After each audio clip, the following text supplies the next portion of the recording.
এই দেখুন বন্ধুরা, আজকে আমি নারকোল নাড়ু করব। তো এর জন্য নিয়েছি নারকোল কোড়া আর নিয়েছি চিনি। চিনিটা দিয়ে দিলাম। এবার ভালো করে মেখে নেব। চিনি দিয়ে নারকোলটা ভালো করে মেখে নিলে আরো সুন্দর হবে। আর এখানে নিয়েছি এলাচ, দিয়ে দিলাম এলাচের গুঁড়ো। আর এখানে নিয়েছি আমুল দুধ। আমুল দুধটা এখন আর দেবো না, পরে দেব যখন পাক করব। তার আগে নারকোলটা ভালো করে মেখে নেব সবকিছু দিয়ে, এলাচ আর চিনি দিয়ে।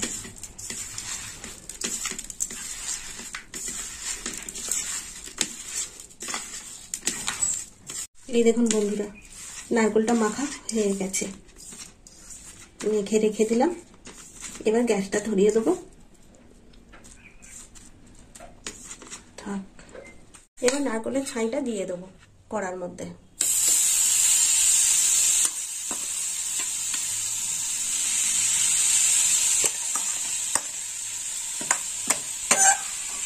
পুরো নারকোল কোড়াটা দিয়ে দিলাম।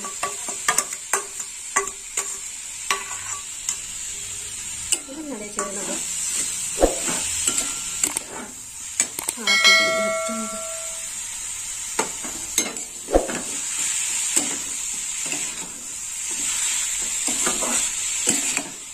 হালকা আছে করতে হবে, এরকম বারে বারে নাড়তে হবে।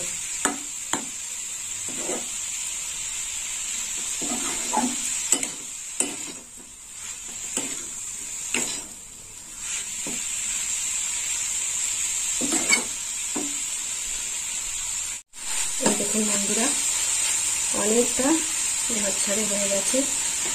এবার আমুল দুধটা দিয়ে দেবো।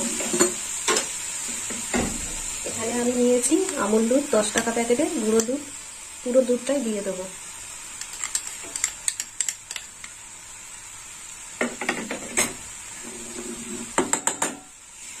আপনারা দিতেও পারেন, নাও দিতে পারেন, গুড় দিয়েও হয় নারকেল নাড়ু। আপনারা গুঁড়েও করতে পারেন, চিনিতেও করতে পারেন। আমি চিনি দিয়ে করছি নারকেল নাড়ুটা।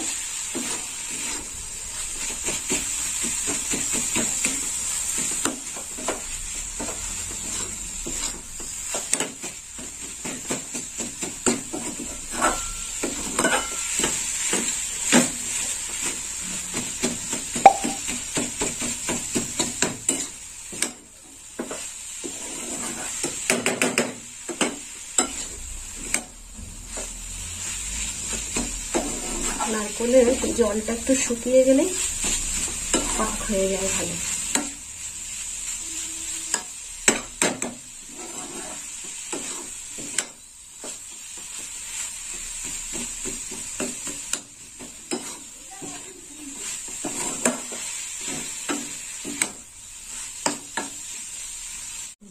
সমস্ত দুধটা একদম নারকোল কোড়ার সঙ্গে মিশে গেছে, আর একটু দলা নেই, হয়ে গেছে। এবার নামিয়ে নেব। তো বন্ধুরা, আপনারাও এরকম বাড়িতে নারকোল নাড়ু বানিয়ে খাবেন আর আমাকে কমেন্ট করে জানাবেন কেমন খেতে হয়েছে। আর আমার ভিডিও ভালো লাগলে লাইক করবেন, শেয়ার করবেন আর সাবস্ক্রাইব করবেন। নামিয়ে ঠান্ডা হতে দেব। এখন বন্ধুরা, এইবার নারকোল নাড়ু পাকিয়ে নেব। এই যে প্রথমে মুঠো মুঠো করে নিচ্ছি। এই দেখুন, এইগুলো এইভাবে রেখে দিয়েছি, এই মুঠো মুঠো করে।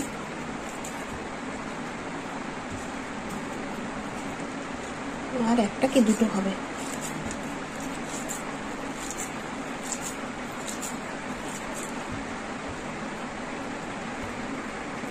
এই দেখুন বন্ধুরা, আমার সব নারকোল নাড়ুগুলো হয়ে গেল। এই দেখুন, আপনারা কিন্তু আমাকে বলবেন নারকোল নাড়ুটা কেমন হয়েছে, দেখতে কেমন হয়েছে সেটাও আপনারা আমাকে জানাবেন।